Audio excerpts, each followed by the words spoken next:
नमस्कार दोस्तों, कैसे हैं आप? आशा करता हूँ कि आप बहुत ही बढ़िया से होंगे। दोस्तों मेरे पास बहुत सारे पेशेंट आते हैं, ऑफ़लाइन मतलब मेरे क्लिनिक में भी आते हैं और ऑनलाइन मतलब आप ईमेल में या मेरे व्हाट्सएप नंबर पे भी आप पूछते रहते हैं कि सर ये मुझे प्रॉब्लम है लेकिन मुझे होम्योपैथिक मेडिसिन से आराम नहीं लगता है, तो मैं क्या करूँ?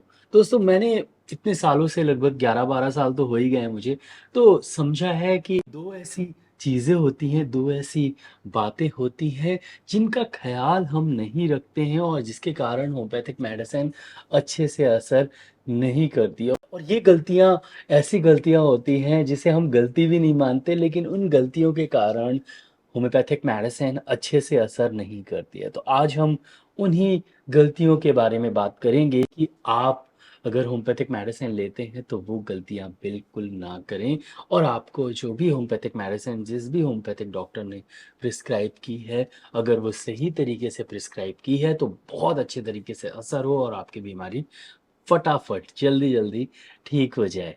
तो मैं डॉक्टर विक्रम आपका मेरे चैनल में बहुत-बहुत स्वागत है। तो चलिए शुरू करते हैं।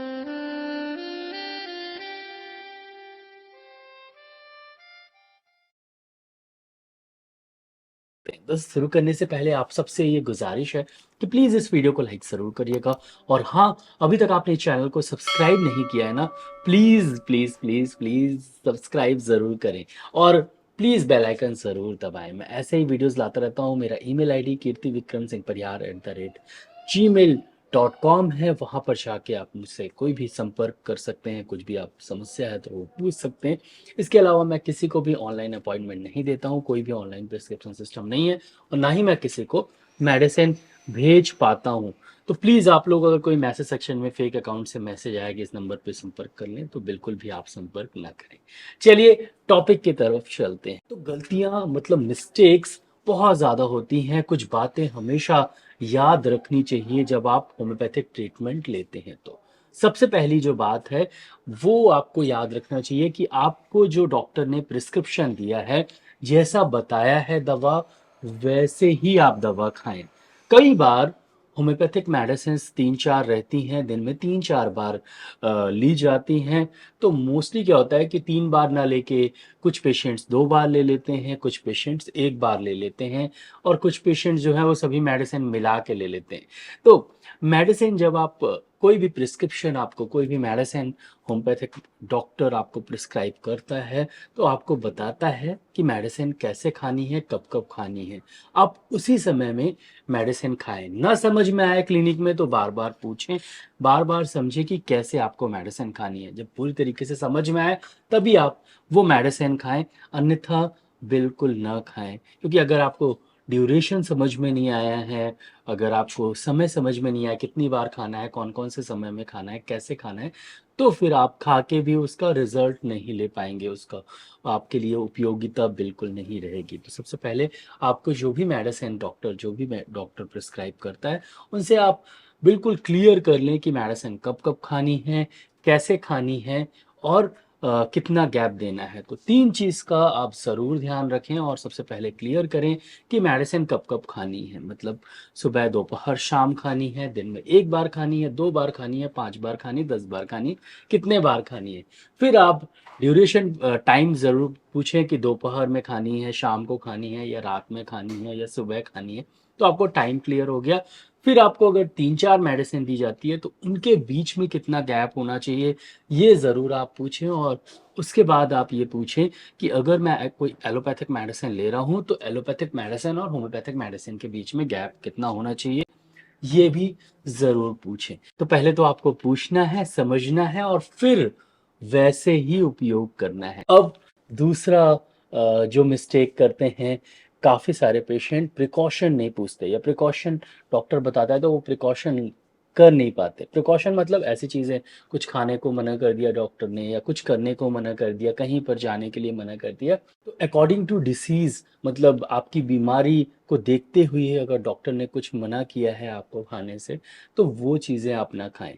कुछ मेंटेनिंग कॉज़ होती हैं, कुछ एक्साइटिंग कॉज़ेज़ होती हैं। मेंटेनिंग कॉज़ ऐसी चीज़ें जिससे आपकी बीमारी बनी रहती है। जैसे कि आपको अस्थमा है और आप अगर फ्रिज का पानी पीते हैं, डेली पीते हैं, तो आपको अस्थमा का प्रॉब्लम बना रहेगा। बिल्कुल सिंपल सा आपको एक एग्जांपल दिया हूँ। तो मेंटेनिंग कॉज़ होते हैं, कुछ एक्साइटिंग कॉजेज़ होते हैं, जैसे कि मान लीजिए फिर से अस्थमा का एग्जांपल देता हूँ कि अगर आपको अस्थमा है और आप ऐसी जगह चले गए जहाँ बहुत धूल है या आपने मोस्टली घर पे ही झाड़ू लगाई, तो धूल के कारण आपका जो अस्थमा की प्रॉब्लम है वो बढ़ गई, या एकदम से ठंडी लगने के कारण, एसी रूम में जाने के कारण, बहुत देर तक ठंडी जगह में रहने के कारण अस्थमा की प्रॉब्लम बढ़ जाती है। तो वो एक्साइटिंग कॉज़ है। तो ऐसे कारणों से आपको बचना है, ऐसी चीज़ें बिल्कुल नहीं करनी है और ऐसी चीज़ें नहीं खानी है जो कि डॉक्टर ने मना किया है। अकॉर्डिंग टू डिसीज़ अगर कोई चीज़ मना है या आपको ही पता है कि ये चीज़ खाने से मेरी प्रॉब्लम बढ़ती है, तो वो चीज़ें मत खाएँ। कभी-कभी क्या होता है, उससे आप मेडिसिन खा रहे हैं, मान लीजिए अस्थमा का एक एग्ज़ाम्पल लेता हूँ, बहुत सिंपल एग्ज़ाम्पल है इसलिए समझ में आ जाता है। आपको अस्थमा में एरेलिया रेसिमोसा 30 डॉक्टर ने प्रिस्क्राइब की। बहुत अच्छा आराम लग रहा है आपको, 2 बूंद सुबह, दोपहर, शाम 30 सीएच पोटेंसी में आप पी रहे हैं, बढ़िया आराम लग रहा है। लेकिन मान लीजिए कि आपने ठंडा पानी पी लिया, बहुत ज़्यादा ठंडा पानी पी लिया, तो एकदम से कफ़ बना और फिर प्रॉब्लम बढ़ गई। आपको ऐसा लग सकता है, या तो आप, क्योंकि ठंडा पानी आदमी पीता रहता है या पानी पीता रहता है या डस्ट वाली जगह में गए आप, आपने ध्यान नहीं दिया और आपको ऐसा लग सकता है कि यार मेडिसिन असर करना जो है वो कम कर दी है। तो फिर आप डॉक्टर के पास जाएँगे, फिर पोटेंसी बढ़वाएँगे या मेडिसिन चेंज होगी। जो मेडिसिन सही से असर कर रही थी, उसकी पोटेंसी भी सही मेडिसिन थी मोस्टली, वो मेडिसिन आपने चेंज कर दी, तो फिर जो है प्रॉब्लम ठीक नहीं होगी। तो मोस्टली आपको मेंटेनिंग कॉज़ और एक्साइटिंग कॉज़ को सबसे पहले समझना है, कारण को समझना है, कुछ ऐसी चीज़ें जिससे आपकी प्रॉब्लम बढ़ती है, उनको समझना है और उनसे आपको दूर रहना है। तो प्रिकॉशंस बहुत ज़्यादा ज़रूरी रहते हैं, ख़ासकर disease related precautions. Homeopathic medicine related precautions तो ठीक है, जो कि कॉफ़ी नहीं पीना है, चॉकलेट नहीं खाना है, हालाँकि प्याज वगैरह से कोई दिक्कत नहीं होती है। मैं ये सब प्रिकॉशंस बताता ही नहीं हूँ, मैं सिर्फ़ डिसीज़ रिलेटेड प्रिकॉशंस बताता हूँ कि कोई बीमारी है, तो उस बीमारी को बढ़ाने वाली या उस बीमारी को बनाए रखने वाली जो चीज़ें होती हैं, उनको आपको बिल्कुल नहीं लेना है, या आपको किस चीज़ से एलर्जी है, तो उसके संपर्क में नहीं आना है, कोशिश यही करना है। तो ये प्रिकॉशंस रखना बहुत ज़्यादा ज़रूरी है और होम्योपैथिक मेडिसिन रिलेटेड प्रिकॉशंस मतलब मोस्टली कॉफ़ी आप रेगुलर मत पीजिए और थोड़ा-सा खटाई वगैरह जो है रेगुलर मत खाइए अगर आप होम्योपैथिक मेडिसिन लेते हैं तो। आपको तो दूसरी चीज़ है वो याद रखने की लायक है, वो है प्रिकॉशंस। डॉक्टर अगर मना करे कि वो चीज़ें नहीं खानी है तो मत खाइए। और पहली चीज़ है कि टाइम, ड्यूरेशन, रिपिटेशन और साथ में गैप बिटवीन मेडिसिन ज़रूर ध्यान रखें और टाइम से दवा खाएँ। बस इतना ही करना है आपको और कुछ नहीं करना, बाकी सब डॉक्टर के हाथ में और उन्हें करने दीजिए। बस इतना करिए आप और आपकी जो होम्योपैथिक मेडिसिन जो डॉक्टर ने दिया है, अगर वो बहुत बढ़िया है तो बहुत अच्छे तरीके से असर करेगी और आपकी प्रॉब्लम बहुत जल्दी ठीक हो जाएगी। आशा करता हूँ कि आपको ये वीडियो अच्छा लगा हो। अगर अच्छा लगा हो तो प्लीज़ वीडियो के नीचे एक लाइक का बटन दिया गया है तो उसको दबाना बिल्कुल मत भूलिएगा। यहाँ पर एक रेड कलर का सब्सक्राइब का बटन दिया गया है तो उसको भी दबा दीजिए। इसके बगल में एक बेल आइकन है तो उसको भी दबा दीजिए। मैं ऐसे ही knowledgeable homeopathic related, disease related videos लाता रहता हूँ, तो उसको देखने के लिए मेरे चैनल को सब्सक्राइब करना बहुत ज़्यादा ज़रूरी है। दोस्तों नीचे एक शेयर की बटन दी गई है तो ज़रूर इस वीडियो को शेयर करिएगा। नीचे कमेंट सेक्शन है, मैसेज ज़रूर करिएगा। इस वीडियो को लाइक, शेयर, सब्सक्राइब करने के लिए बहुत-बहुत धन्यवाद। आज के लिए बस इतना ही। कल फिर मिलते हैं। जय हिंद, जय भारत।